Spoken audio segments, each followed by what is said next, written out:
Hey, I'm Jess. I am from Oregon originally. I moved here to Detroit like 2 years ago. I grew up knowing that God exists and that there is a God and He loves me and all of that. But I don't think that my walk was it wasn't an intimate walk. It wasn't a relationship for myself until really recently. So my mom was Presbyterian, my dad was Catholic, and I grew up spending much more time in the Presbyterian church. I did do catechism classes and First Communion and everything at the Catholic church because that was something that my dad felt strongly about.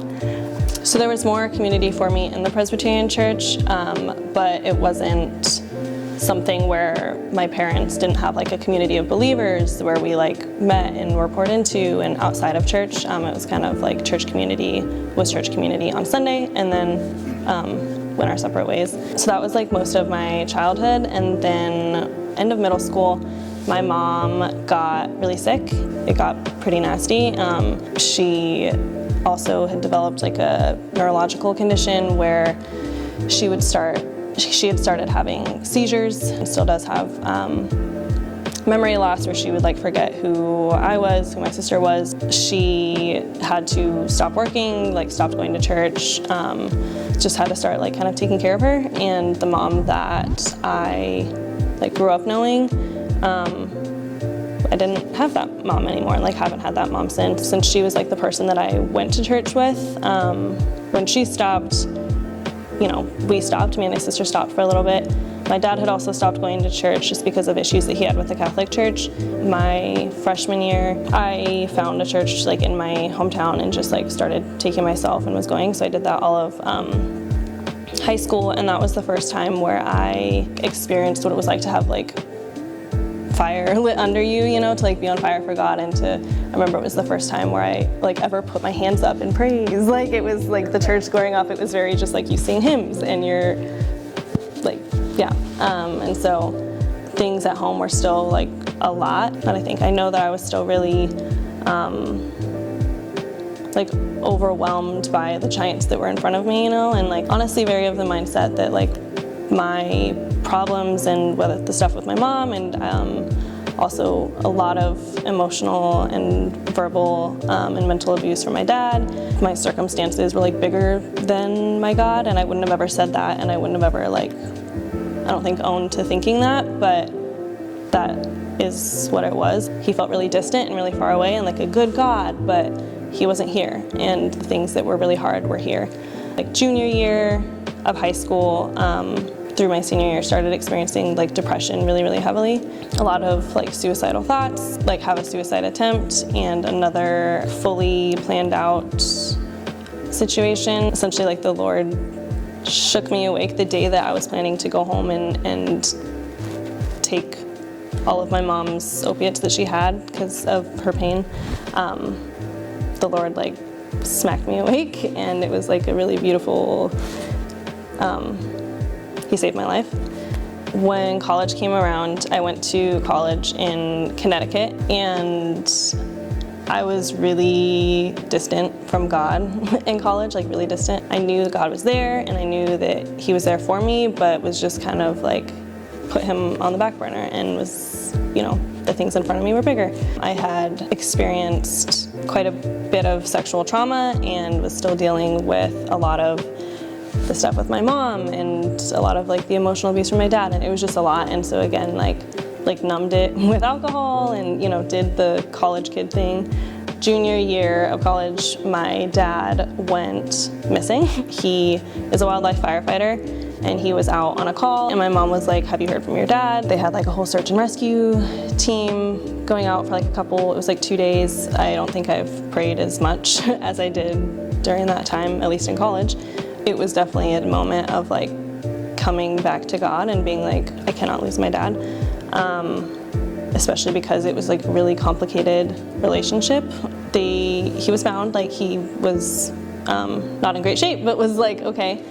I was very thankful to God, but I kind of was just moving on, dodge that bullet, he's alive, just kind of turned away again. After college, I had moved here to Detroit. I was doing a long distance relationship with a guy that I'd met in college and came out here. I just felt this pull now I'm learning is like God pulling you and nudging you and pursuing you. Yeah, so a friend had essentially put Santos on like a name of churches that they were like, I know these churches, I don't know this one, but like I heard it's good, I don't know, it's new. And I was like, okay.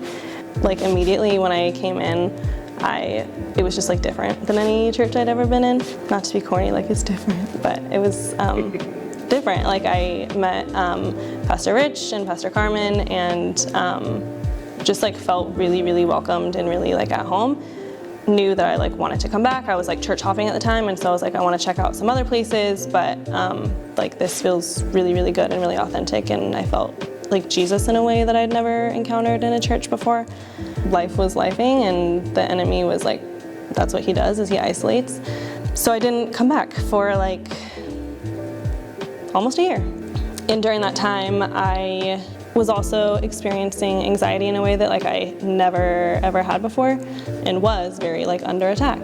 One day scrolling on my phone on Instagram, and someone from my hometown had posted something on their story, and usually I like skip through her stories, but like I paused on her story and it had said something to the effect of like, why are you waiting? Like just talk to him, like just talk to him. So that night I was like on my knees, literally like on my knees in my living room, just like sobbing and just like crying and yelling and just like pleading with God, and was essentially, you know, saying like, I cannot do this anymore. Like I cannot handle this. I'm like fighting and doing everything I can. I feel like I'm like trying to hold the reins, and like I cannot, and I know that you can, and I know that you do, and like I need you to take it. I need you to take all of this, because I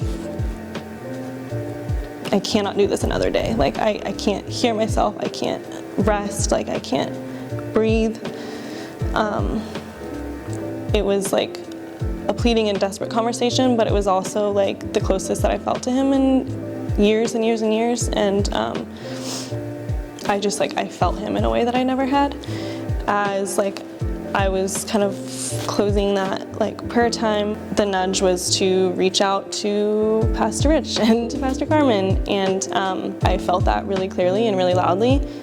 Didn't have their number, I DM'd them on Instagram, little group chat, and I was like, hey, I don't know if you remember me, but I'm Jess, I came one time. They were like, yeah, let's do it, of course we remember you, like, you came with your boyfriend, like, yeah.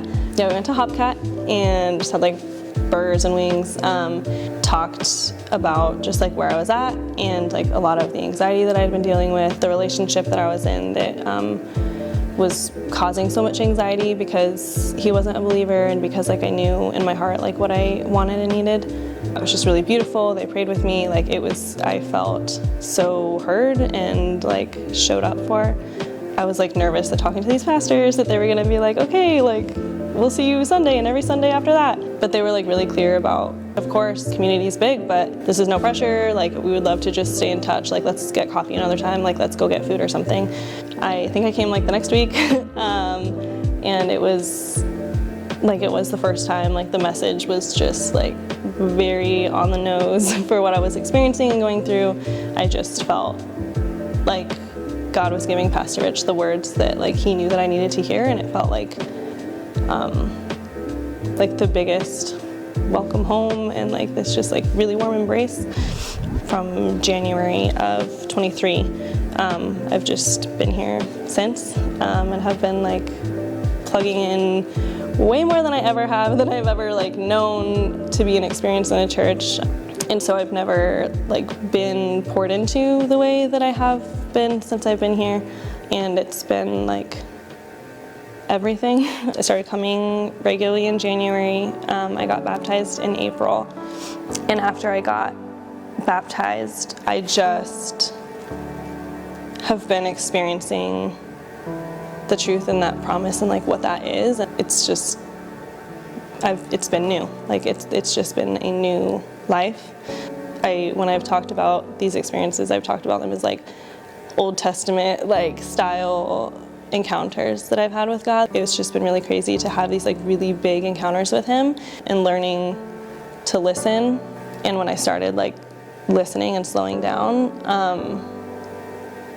it's just been the coolest thing to be like, wow, like you're here, like you're talking to me, like you're actually here talking to me. I think if there's something that I would encourage folks with, is that the Lord is so relational. He is talking, is pouring into you, is chasing you, and is like right there holding you. And to just like slow down and listen and prioritize like what it actually means to get to know your Father. But like he is really so relational, and also so relational in the sense that like he has used people here at Santos in ways that like I've just never experienced before, and like it has made all of the difference to do the really scary thing of like being vulnerable with people. And so I would just say that like he uses people, and we say that and we say that, and if you've like grown up in church you hear that, but like it's so true, and that like he is relational with you, and he's also relational, like he will use the relationships around you to just completely change things and to like free you of things that you didn't need to carry, that you weren't meant to carry.